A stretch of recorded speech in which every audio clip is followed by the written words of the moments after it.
Donc, merci pour la proposition de présenter quelques travaux là, de recherche qu'on a menés ici, donc, à l'Institut Agro et particulièrement UMR Apsis, donc agrosystème biodiversifié, où on s'intéresse au système de culture à base de plantes pérennes associées à d'autres cultures.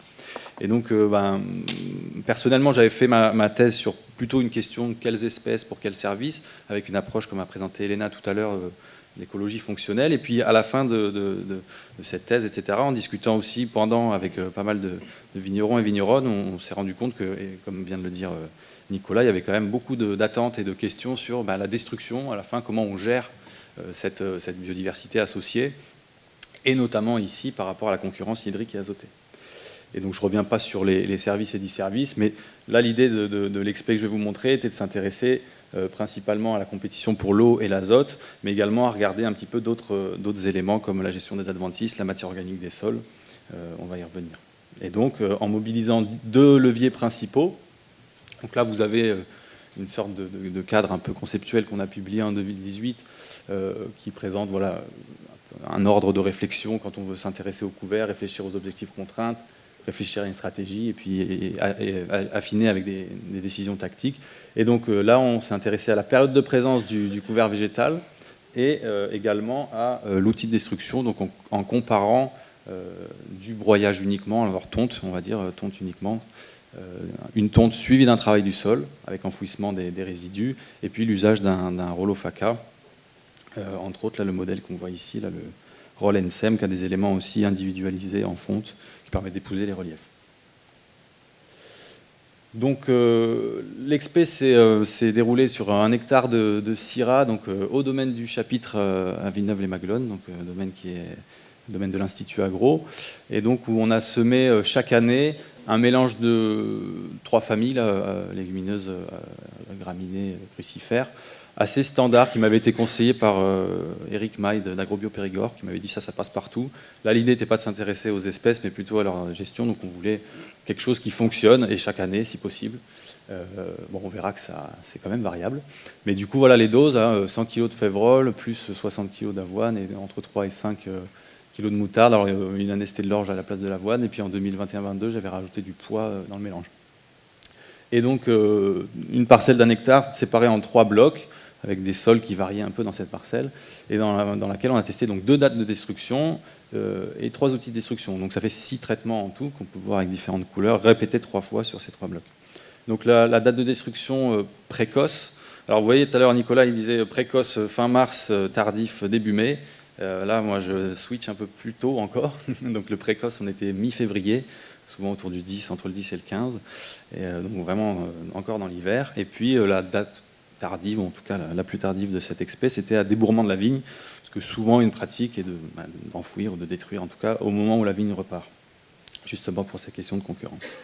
Et puis du coup, on a mesuré tout un tas de variables. Alors je ne vais pas toutes les présenter aujourd'hui, je vous présenterai la biomasse des espèces, et puis particulièrement ce qui concerne les stocks hydriques, stress hydrique, enfin l'eau, stress hydrique de la vigne, et puis les rendements. J'ai accroché 2 posters en bas qui résument l'ensemble en fait, des variables là, que je montre ici. Donc si vous êtes frustré, n'hésitez pas à aller regarder d'un peu plus près là, les graphiques qui seront en bas, et puis on pourra en discuter également après.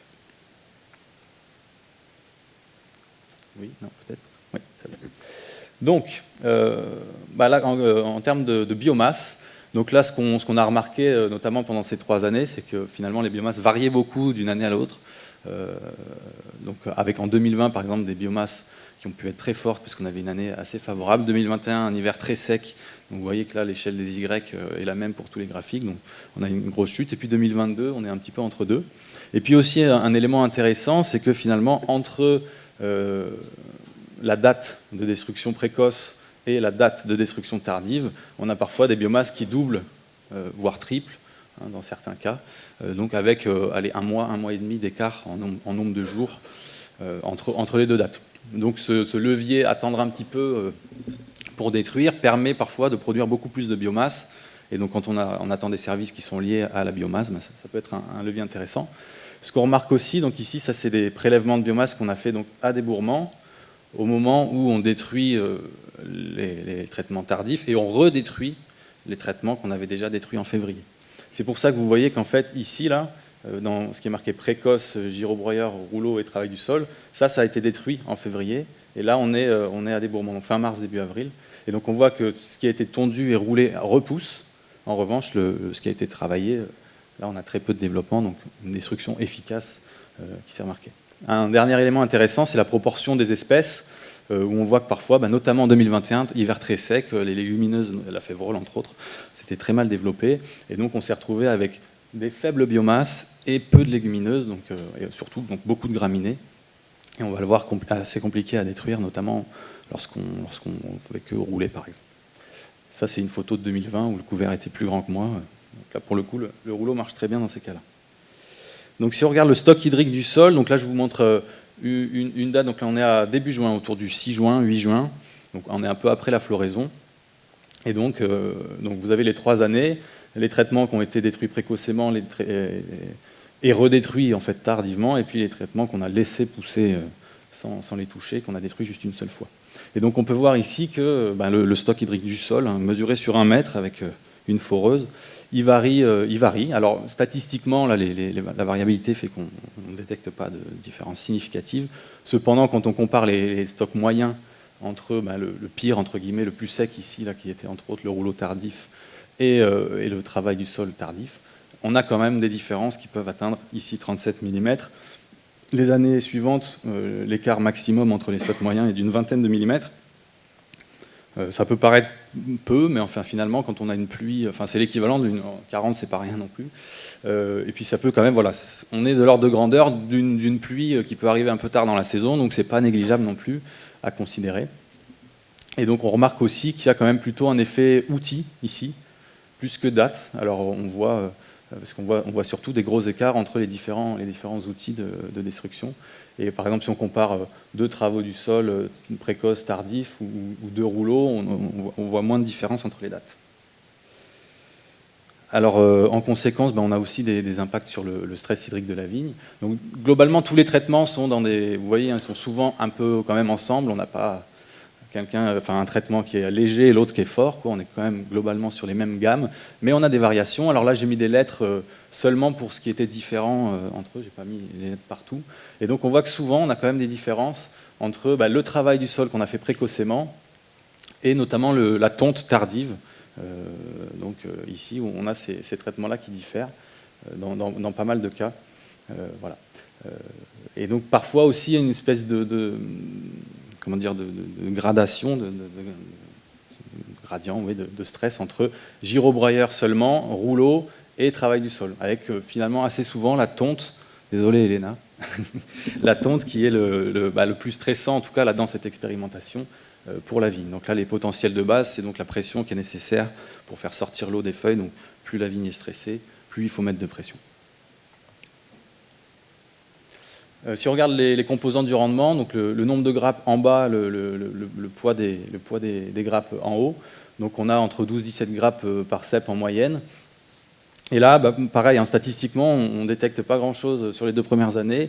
Et en 2022, on commence à voir un peu des différences, mais qui ne sont pas non plus très fortes. Et notamment, le travail du sol ici, qui était le plus intéressant par rapport au stress hydrique, ne montre pas forcément des rendements significativement supérieurs aux autres outils. Et notamment, là, on voit que le rouleau précoce est pas trop mal.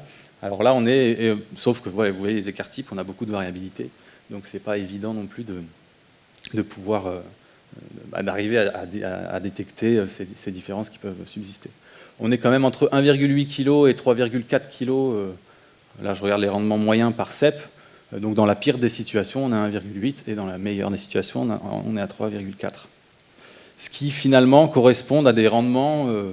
alors si on fait la conversion avec une hypothèse zéro manquant, une densité de 4000 et 140 kg de raisin pour un hecto de vin, on est quand même dans des rendements entre 54 et 100 hectolitres hectares, qui sont largement... Alors là, je vous ai mis quelques appellations d'origine protégée qui limitent à 50 pour les vins. 50, 60, Pixel, je crois qu'on est à 60, mais sinon c'est entre 45 et 60, là, les plafonds hauts pour ces appellations. Donc finalement, on est dans des rendements qui sont, alors certes, peut-être quand on parle de 50 hectos, pas suffisant pour une IGP ou pour des gens qui sont en copé ou qui dépendent beaucoup plus de rendements élevés.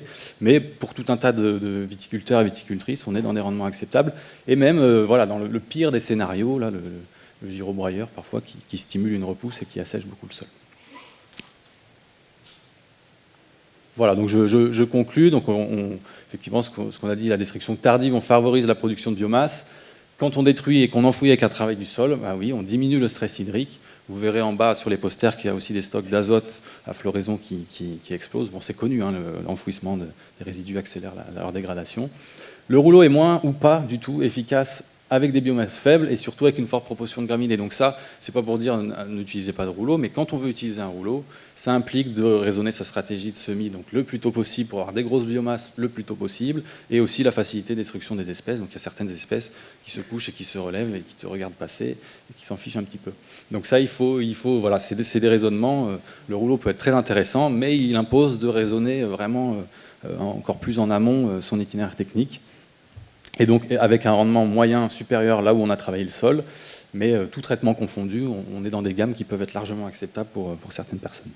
Et donc finalement, est-ce qu'il y a une meilleure stratégie ? Je n'ai pas envie de dire oui. Enfin, voilà. Ce qui est intéressant à se dire, c'est que finalement, une stratégie qui me paraît la meilleure, c'est de changer, en fait, de s'adapter. Et donc ça nécessite d'avoir des outils, effectivement, ce qui fait un lien avec la présentation de l'atelier paysan, d'être équipé pour pouvoir s'adapter à différents ITK. Et on varie en fonction de l'année. Une année, on ne va pas avoir une très forte biomasse, donc on sait que le rouleau, ça ne va pas marcher, on va travailler le sol. Puis peut-être que 2 années suivantes, on va avoir des grosses biomasses où un rouleau FACA va très bien faire le taf. Et puis ensuite, on varie d'une année à l'autre et on s'adapte un petit peu à la contrainte hydrique. Est-ce que l'hiver a été sec ou pas ?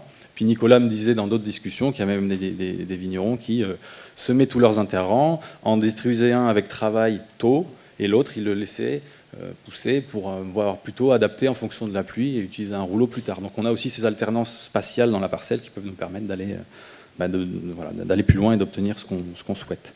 Je m'arrête là.